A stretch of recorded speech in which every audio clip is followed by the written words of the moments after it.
What is up, everybody? Welcome to yet another episode of Father Dynasty. I'm your fatherly host, Chew, here in the manhole, here to talk a little fatherhood and a little Dynasty fantasy football. And before I introduce my special guest, I did want to provide a podcast update. So podcast episodes will no longer be exclusively on Tuesday mornings, as I'm aiming for 1 to 3 shorter episodes per week, and not specifically on a certain day, just kind of as they come. And if you follow me on Twitter at fatherdynasty.com, and if you check out the website, www.fatherdynasty.com, can't believe that wasn't taken, for updates, content, merch. As you can see, we're representing the same one today. And be sure to like, subscribe, review wherever you can, and I appreciate the support. And speaking of support, got possibly the best guest ever, and this is the Steelers commissioner. He is a fiend for the NFL offseason. He's Tyler Daly. How are you doing, buddy? Been in an exceptionally good mood today. That was a very nice introduction. Got a lot of wind in my sails because, we've talked about it ad nauseum, both on and off the podcast, the home repairs that we have been going through this year. We're closing in on we're not at the end of the tunnel, but we're getting blinded by the light at the end of the tunnel. And, work has been pretty good this week, and Emma's doing well, had her 4-month checkup. So all signs are pointing up right now in the Daly house. Is there any shots at the 4-month or any kind of stuff like that? Or is it just, yeah. I was trying to remember how many. It's just like each time you go, it's just more and more and more. Yeah. So I don't know what all she got, but she got the same, I think whatever she got at her 2 months, she got again the other day. So it was a shot in each leg. And if I could indulge you with a quick story, I don't think I told you this, but Monday morning, Megan woke up like extremely sick. She woke me up, I think at like 6:15 or so in the morning, and she was like, "You got to take Emma, like I'm about to throw up." So bolts for the can, and I mean she threw up like 8 to 10 times over the next like 4 or 5 hours. So thinking it was food poisoning because we were, as you know, we were with you guys over the weekend, also with family. Nobody else got sick, including myself and Emma, and it was came and went in the span of about 12 hours. So I'm thinking it was probably something she ate. But anyway, the reason I bring that up is I was flying solo to Emma's checkup with her on Monday afternoon. She was starting to feel better. I said, "You need to rest." So I knew she was going to, she being Emma, I knew she was going to lose her mind because I've seen her get those shots before. First one goes in, cool as a cucumber, doesn't even flinch. Second one goes in, it was like the first one, kind of put her on alert. The second one went in, it was just bottom lip comes out, face wells up, and then just exploded like a bottle of champagne. So we got through it. But well, I'm sorry to hear Megan was poisoned by her constituents, but yeah, it's pretty crazy to see when they do the shots and it's just, all right, and just jab it in the thigh. I'm like, there's got to be a better way to do that. But I think I even asked the nurse one time, they were like, I mean, we need like a meaty part to do it. And it's like, there's not much to him at this point. So this is really all we got.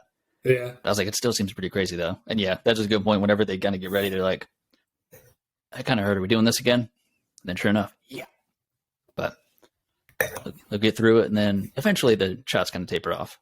But then I guess they get more mobile. And then if they get shots, then they actually start, you have to just kind of just bear hug and be like, all right, go for it. And then you get to be the bad guy. But yeah. Well, it sounds like there's been plenty of activity at your household, and we've had a little bit ourselves over here. We've been trying to adultify our basement since previously it's just been Finn gets to do whatever the hell he wants.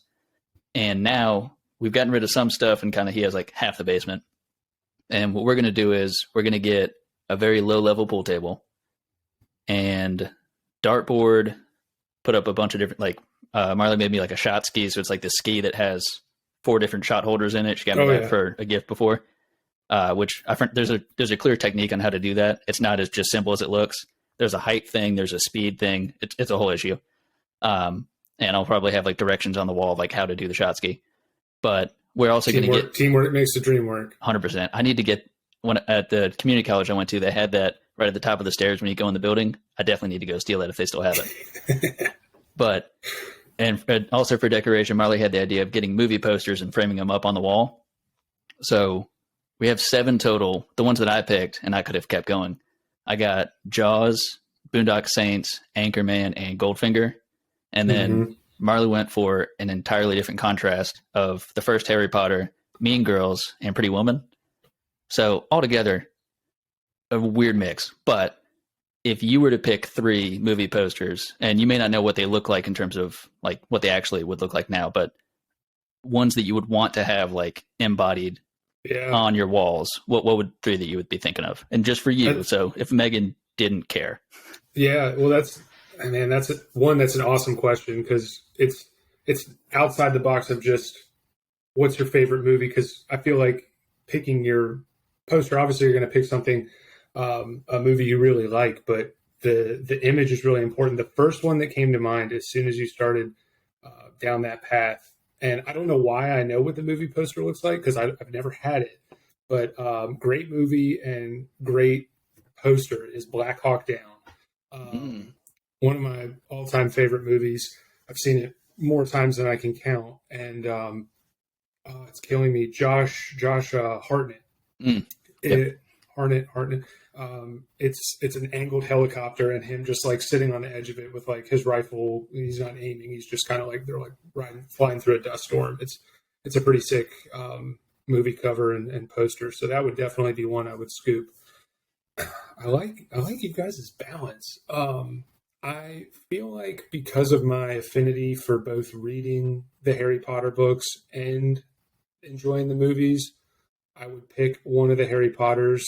I'd probably be inclined to go Prisoner of Azkaban. It's my favorite book. Kind of 1A, 1B favorite movie with the fourth one, Goblet of Fire, but a big Prisoner of Azkaban guy. So I think I would throw that in there. I feel I would be misrepresenting myself if I didn't include a Harry Potter movie. Of course. And then third one, I feel like, action, maybe more a little like drama / fantasy. So I need a comedy in there.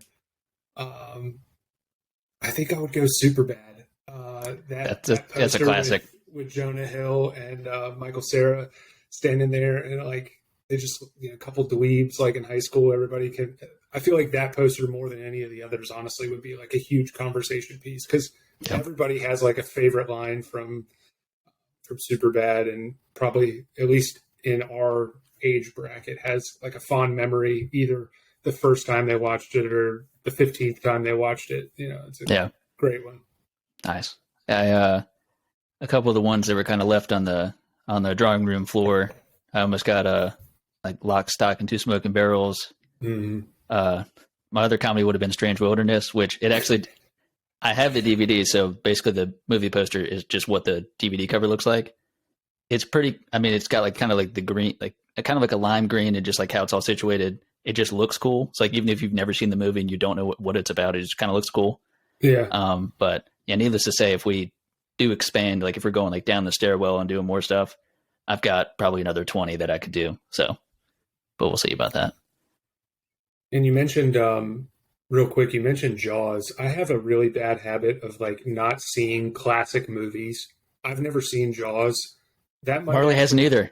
That might actually be a fun ranking or something moving forward. Is like we do an episode where I talk about all the movies, the classic movies I've never seen, because you'd be astonished at some of like I just saw Shawshank Redemption like 3 years ago.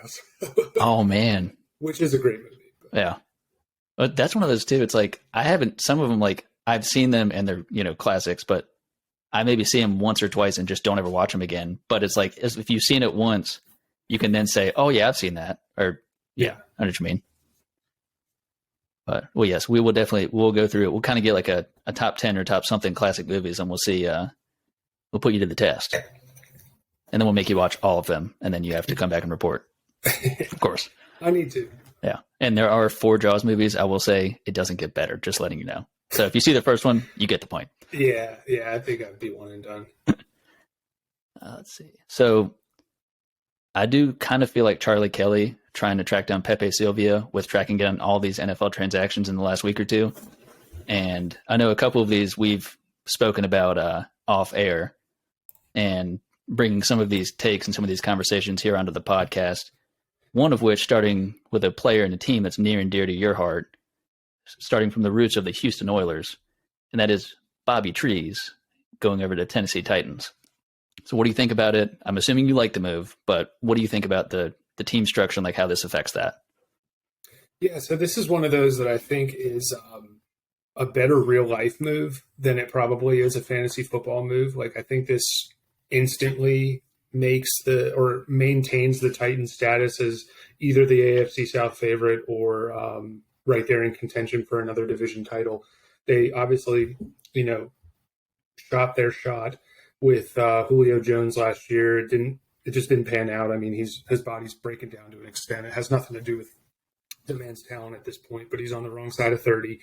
And for a 6th-round pick, I mean, minimal price tag. So you pair what I think a lot of people would consider as one of the more just consistent and reliable wide receivers in the league. Like he's not going to be somebody who's making these jaw-dropping type plays, but he's a good blocker.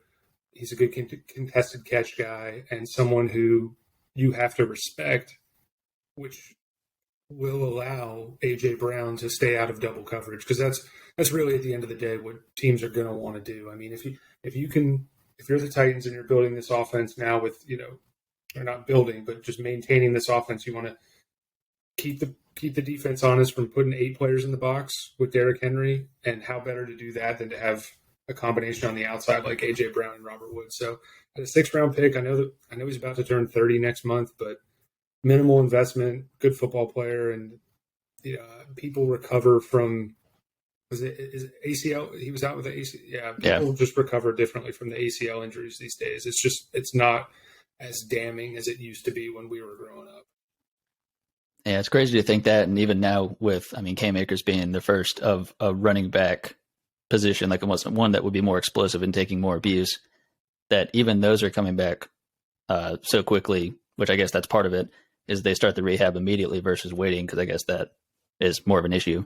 The Achilles was always the even worse, and we saw Deontay Foreman last year. He's another case, not at the elite level of talent that we've seen, the ceiling that we've seen out of Cam Akers, but he came back and filled in pretty admirably for an injured Derrick Henry last year in Tennessee.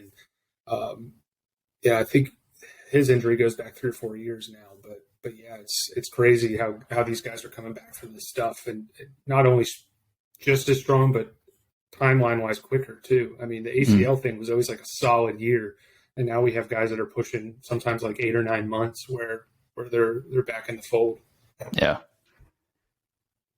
Well, speaking of back in the fold, to reunite Davante Adams with his Fresno State quarterback, Davante was traded from the Packers to the Raiders for a 1st and a 2nd, and of course got an absurd contract that was only outdone with an even more absurd contract only a day or 2 ago. And what do you think about that deal? I know they are the same age or pretty close in terms of Bobby Trees and Davante Adams, but thinking about what is left for the Packers, that receiving core, and Rodgers, who just signed a deal, who I don't know if he knew this or if he thought that he may not be there. But what do you think about that situation in Green Bay? It's fascinating to me because I have a really hard time believing that this is, because now what it looks like to me is that it was all just about getting a bigger contract for Aaron Rodgers, because the narrative that's being put out there is just that he knew that there was at least a pretty, either he knew Davante Adams was leaving, or there was at least he knew a significant risk of that happening. I find that really hard to believe, just because Davante's pretty much all Aaron has had for, the last, 5-6 years, as far back as I can remember. And then it's just been sprinkling in, ex-journeyman wide receiver, MVS, Alan Lazard, Jake Kumaro, pick whoever off the street, and the draft picks they've had at wide receiver haven't panned out. So listen, I don't blame the Packers for doing the deal that they did, because you've probably observed I run my Dynasty team fairly similarly, in that when I see guys hitting 28, 29 years old, I'm often going to see what I can get. And if I feel like I'm going to get my due value, I'm going to go ahead and cut bait because things can go downhill and go downhill quick. And I'm not saying Davante Adams is going to fall off the face of the earth or anything, but it's been a long time since him and Derek Carr have played together. I'm not so sure they just, hit everything in stride without looking. I don't know. I mean, if he's 28 years old, then it's been at least 6 or 7 years since they've, played any significant amount of football together. So in a way, I kind of like it on both sides just because the Raiders are, I always like it when teams just go for it. I don't think it's necessarily the smartest thing, but the Packers get good value for an aging wide receiver, but it kind of leaves them also in this weird spot. Like, obviously they're not rebuilding, but their best receiver on their depth chart is Allen Lazard, who, by the way, is available in our league. So he's on the free agent wire. So I think we need to maybe set a little, bookie line for what's the over-under on Allen Lazard, because obviously you'd think the Packers are going to do something both in the draft and or, still out there in free agency. But, gosh, I can't imagine walking into the season with Allen Lazard as your wide receiver one. It's tough scene. Yeah, when it was saying Equanimeous St. Brown, the least of the St. Brown brothers, he went to the Bears, I want to say. MVS just signed to the Chiefs. It was apparently, I guess, supposed to replace someone who we'll talk about in 2 transactions. It's bizarre. They brought Tonyan back after his injury. They have DeGara, who I think is now a second-year tight end. Like, I'm grasping at straws here to just think of people who are going to catch the ball from Aaron Rodgers. And I know they have a very good backfield. They have a solid offensive line, and they've bolstered that defense very well. That seems like one thing with the non-traditional ownership in Green Bay. It seems like through the draft, they're just going to continue to build the defense, and I guess both sides of the line. Let Aaron cook, because the fact that they've had, from going from Favre to Aaron Rodgers, the number of years that they have had a top quarterback in the league and possibly in history, which I think will go down, that's the case. Not many teams can say that, having that consecutive amount of quality production from that position. So it's certainly a luxury that they have. It's weird that how they've gone about it, and I would say kind of insulting in terms of the little amount that Rodgers has been given. But I mean, he's elected to stay there, and I know he's getting paid crazy money. But I mean, if he's really was that pissed off that he's not getting another receiver instead of them drafting another quarterback or that kind of thing, then he should step in and say something. But at least in my opinion, if they don't go after a free agent wide receiver, which they probably will, I would be curious to see if they do go for a Christian Watson, who, athletic freak. I know Jordy Nelson was a guy he liked. Jordy's not as athletic as Christian Watson is, but I think that would be a pretty cool pick there. Yeah, you bring up a good point too. It's like, for them to trade and get this draft capital, I mean, if we look back historically, the Packers have not been good at drafting on the offensive side of the ball. So we're putting, and listen, off the cuff, I have no idea what their history is with GM. So I don't know how long their current GM has been there. So if they've got someone that's a little bit newer, but I mean, we all remember in the very recent past, the year that they drafted Jordan Love in the first round and A.J. Dillon in the second, rather than get Aaron Rodgers more help elsewhere. Now, given the way the league is trending with, kind of split carries and running backs, like Aaron Jones and A.J. Dillon, that's a good pairing and kind of opens them up to maybe walk away from Aaron Jones in a year or two. But to put that kind of faith in, in your draft ability, but also as a guy who is the proud owner now, thanks to you, of the 101 and also the 107, I mean, the Packers have 2 first-rounders. They have to take skill position players, and specifically wide receivers. So, I mean, if somebody like Treylon Burks or, I mean, I know Garrett Wilson is the odds-on favorite to be the first wide receiver off the board, but, that leaves maybe like Treylon Burks or Drake London, somebody that if they're around in the late teens and the Packers can slide up a bit and get, we might be looking at that's the 101. And I'm not saying that as me specifically being interested, but if you take the Packers depth chart right now and plug in Treylon Burks, Drake London, probably not Garrett Wilson, but someone, like that, Chris Olave, like that's going to be tough to talk yourself out of, like at number one, because they're instantly going to walk into like 90 targets, bare minimum. So anyway. And I think it was Daniel Jeremiah, his most recent mock, which would have been, of course, after that trade. He was saying, and I gave him in a note. He's like, this is not characteristic of the Green Bay Packers to do this, but it would be cool if they did. Getting Chris Olave and then Jahan Dotson. And I don't think both would be in the first necessarily, probably Olave and then Dotson in the second. But yeah, it's hard to think that with that much early draft capital, I mean, they were excoriated for what they did earlier with Love and Dillon and all that. I don't know how they could rationalize not getting a wide receiver. And yeah, Drake London, it's tough to say I have him over Treylon Burks, but it's a 1A, 1B situation for me. If Drake London got to go there, that would be incredible. I mean, that'd be a great way for Rodgers to finish his career, because London would be on his rookie contract that whole time, or whatever rookie wide receiver they get. So they'd lock down that they have him. Lazard, I guess he just got re-signed. They probably should draft another guy. They could bring in a free agent. So very excited to see that, but more excited to see this one, as this is someone who I traded for in Dynasty when he was at a bit of a low point, and that is Deshaun Watson, going from the Texans to the Browns for a bit of a haul. And he now has great weapons in what turned out to be a stack, incidentally for me, having Watson, Cooper, and Njoku on my team for Dynasty. Not ever thinking that, I didn't think Cooper would stay with the Cowboys. Never thought he'd get traded to the Browns. Never thought Watson would go to the Browns. Certainly as a Panthers fan, I thought it was going to be Panthers or Saints. And I really thought Njoku was gone because how everything was going in the last year or so. It didn't seem like they were going to let Hooper go and keep Njoku. But what do you think about, in the shortest way you can possible, most succinct way to talk about that whole Deshaun Watson situation? What do you think about that?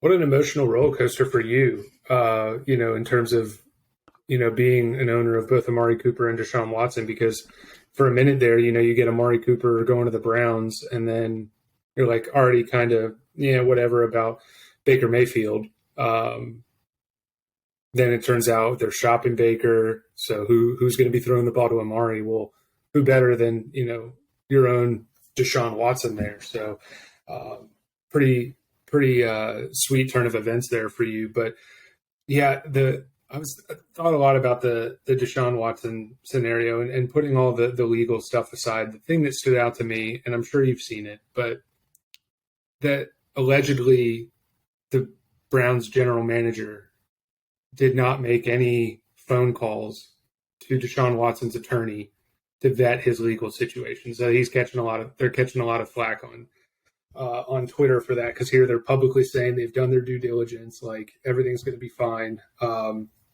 Personally, I find it a little unlikely that he doesn't at least get something from the NFL, and whether it's 2 games, 4 games, whatever. I mean, it's maybe, like I think you referenced this in the last podcast, like time served for sitting out last year, but I feel like he's got to get at least a slap on the wrist, if not more. But the way I thought about it is the Browns have been so quarterback starved for so long. To give this guy, 5 years, $230 million, fully guaranteed. It reminds me of those degenerate gamblers who watch a full slate of college football on Saturday and just lose their ass. And you're about to go to bed. Maybe you're a little tipsy, maybe you're a little faded, whatever. And you fire up your phone and you see, Arizona's playing USC, 10:30 kick East Coast time. I'm just going to bet the house on whatever the spread is. So, you have no idea about any of these teams, but you've lost all your money. You're chasing it. And it's like, that's what the Browns are doing here. And it's not an apples to apples, because we know how good Deshaun Watson is, but to give $230 million guaranteed to a guy who's just fresh off this legal situation. And I mean, You've now outpaid Pat Mahomes. You've outpaid Aaron Rodgers, who got the richest contract for all of about 7 days or something, and then this came around. But yeah, that was my long-winded 2 cents. Well, I think it might be close to 10 cents, but I think it was well worth it. And with what they had to give up, I understand that he's in his prime, I guess even prior to his prime in terms of a quarterback being, I think, 26 years old, but everybody can wonder, is he game ready? He hasn't played in a year. I mean, you'd have to think if, at least from a fantasy perspective, if he was like a top 5 fantasy player in the last 2 seasons that he did play, I believe, it'd be hard to think that if he's going to, he did that on the Texans, the shell of a team when he was on it, and he's now doing it on a top 5 O-line, a top 5, if not top 3 backfield. The weapons, they'll have to work on that because I know that they don't have OBJ, they don't have Landry. He may come back. I would assume, because I think the first pick that they have now in 2022 is a mid to late second. And I'd seen in a mock, someone had said that they could get John Mechie. And I don't think that's a terrible idea in terms of if you're going to have Amari Cooper, you still have Donovan Peoples-Jones for whatever that's worth. You've got the gadget guy in Anthony Schwartz. You've got the backfield, which I know they have some good people out of there. And again, with that O-line, I think that they can make that work. And I'm a huge Njoku fan, not just because I do have him in Dynasty, but his raw athleticism is incredible. And I think as a vertical threat, they've used him a lot more in the last season or two incrementally. And I really don't think that was any accident. I don't think Hooper should have gotten the deal he got 2 or 3 years ago. But I think it's pretty telling that they let him go and they are keeping Njoku. That really says that they're trying to use him much, much more. And I already thought Baker could have done well there with Njoku, but Deshaun Watson's going to be plenty fine, and he will certainly make it work and hopefully be able to keep his jersey clean with that good O-line. Austin Hooper, proud new member of the Tennessee Titans. Oh, that's right. Yeah, they scooped him up on the cheap. He's a good player. 1 year, $6 million deal or something like that. So we're happy to pick up the Browns scraps. It's bizarre that some of these guys that get the deals and then they get cut and they're like, yeah, I'll just take a couple million, which I'm sure with how a lot of the stuff settles, like they still make whatever from the previous one, like guaranteed or something like that. But it's hilarious to see some of the crazy deals. It's like, this is record breaking 3 years later. I'm just going to take a 1 year deal for whatever I can get on wherever I can go. But that's a huge get for the Titans. And he's, a good player. And speaking of a good player, Tyreek Hill, what a deal. I mean, this is insane. Going from the Chiefs to the Dolphins, getting record-setting money, $30 million a year. There's apparently an out in terms of the deal. I think after the 3rd year, they could be able to get out of it, which is not until 2026 because it doesn't take effect until after this season. But seeing him go for the haul that he did to the Dolphins, and I've seen, at least on Twitter, a lot of kind of blowback saying, like, I mean, you're going to go from Pat Mahomes to Tua Tagovailoa, who I think I mentioned on the last episode. I mean, he's 30th in deep ball attempts with about 2 a game. And you could say that that's because they have a horseshit O-line and he's just trying to stay alive. Very true. But I don't also think at any point he's been known to have a cannon arm, and he has, needs more of that space to be able to step into a lot of those deeper throws. And even if he has deep ball accuracy, he certainly needs the time and space to make it happen. So I don't know if they're just trying to use him. I heard something like they're going to try and use Tyreek Hill as Debo. And I'm like, no one's really Debo. That's kind of unfair. And yeah, Tyreek is not, I think he's compact, but he's not big enough and compact to do that and withstand it. So what do you think about that trade? Yeah, I'm excited for the Dolphins. I'll say that. Just because, I mean, they were so bad for so long, to get obviously to hit on a guy like Waddle. They've made some strides now to revamp their O-line, and they franchise tagged, I believe, Mike Gesicki, who they kind of got a deal on because he's classified as a tight end. So they got to pay him at the tight end rate on the franchise tag. But for all intents and purposes, he's a big bodied wide receiver. I mean, they never put him in line. Also a tremendous athlete. And then, obviously going out to get Tyreek Hill, they went out and got Chase Edmonds.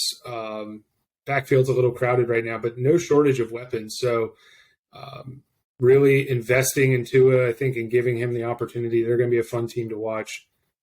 This one, by far, this trade took me out the further. Like the Davante Adams, I think you could maybe not be totally floored by. I mean, it was still eye-opening, but anytime a player, I feel like, of his caliber is going on or rumored to go on the franchise tag, there's always I feel like a risk that they're going to get dealt because no player of their stature wants to play on that tag. They want to. I mean, the only name I can think of that really ever played on the tag that much was Kirk Cousins. And I mean, he's with no disrespect to Kirk Cousins, he's not the Davante Adams of his position. So the Tyreek Hill thing was out of left field. That one was truly like jaw dropping. I'm not entirely sure what the Chiefs are thinking, but hey, they got Juju Smith-Schuster on the cheap and picked up MVS, and then obviously a ton of draft capital. So it'll be. I think that's probably my primary take about that situation is just really interested to see what the Chiefs are going to do because they went from having one of the best 1-2 punches in the NFL to now Pat Mahomes is looking around like, okay, I have a 32-year-old Travis Kelce, and I don't recognize anybody else. So, yeah, I had seen on Twitter, McCole Hardman had taken a picture. It was him next to all of the receivers.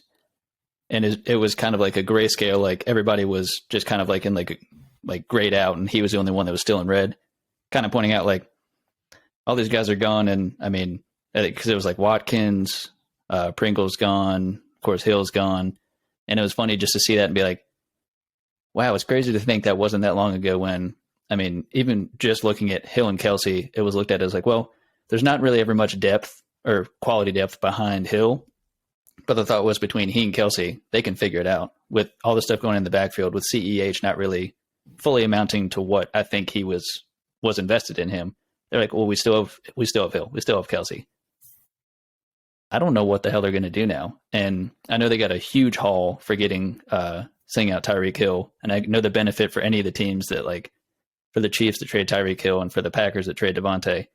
They also save in the fact that they're not giving these guys the absurd contracts that they're getting. So they have that cap relief in a sense. But it's all in how they use it. And it really is a huge step back to think that it's like, well, with either of these draft hauls with Hill and Adams, there's no guarantee that you're going to get a player that is a half of what either of those guys are just in one person in terms of talent. So you try to see what you can get, but it was a crazy one and a sneaky ad that, in my opinion, as Daniels is trying to rebuild the Niners offense in Miami. Ingold, the fullback, that was kind of the more telling thing to be like, all right, well, you've got Tua, who he's a capable passer. He's not too big, not a big arm, but he can process pretty well and is accurate. And seeing them get Ingold, be like, all right, you're getting your use check. You've got a lot of these other offensive weapons. You're rebuilding the O-line. So he's one who, not for fantasy's sake, but I'm just excited to watch that offense and see how they use him and how they just kind of create everything. And are they trying to just get a bunch of yak monsters and it's just a track and field event with all those guys? So that may be the case, but it's going to be a very exciting offense to watch. And let's see. And I think that's all I've got for you, buddy. And I do want to say, you, all the other listeners, follow me on Twitter. I know you already do, but, let everybody know about it. Follow me at Father Dynasty. We got updates, well-timed gifts. Like and subscribe and review wherever you're enjoying this thing. Check out www.fatherdynasty.com. Cannot believe that wasn't taken for anything in terms of content, merch. You already know about it. And with a parting word, with a shout out or a sign off, I want to bestow this to Tyler. Whatever you got on your mind, whatever you need to get off your chest, you go ahead and let me know. 2 quick things. I want to shout out my guy, Chris Godwin. Drafted him in our inaugural draft. He got, actually, I'm going to say 3 things. They're all going to be quick, though. Chris Godwin getting his long-term deal. Happy to see it. Tells me that the Bucs are feeling good about where he's at in terms of his injury rehab, getting Tom Brady back. Shout out all the people who got the Bucs at 40-1 when Tom Brady retired because they fell to 40-1 to win the Super Bowl. So shout out anybody who bet that because they're already back down to like 6 or 7-1.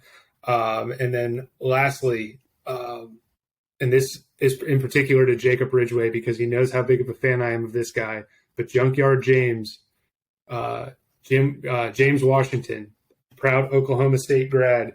I think he is in a perfect spot now in Dallas. He never jived with Big Ben in Pittsburgh. I'm excited to see what he does with Dak Prescott, also available in the League of Extraordinary Degenerates. So look out. I might be putting a late round pick on James Washington, or if you want to snipe me and then work out a trade. But I've always been a big James Washington fan, so I'm excited to see what he does in Dallas. I'm glad to hear it. Well, again, appreciate you coming on, talking a little Dynasty fantasy football, and go enjoy that kitchen. Cheers. Cheers.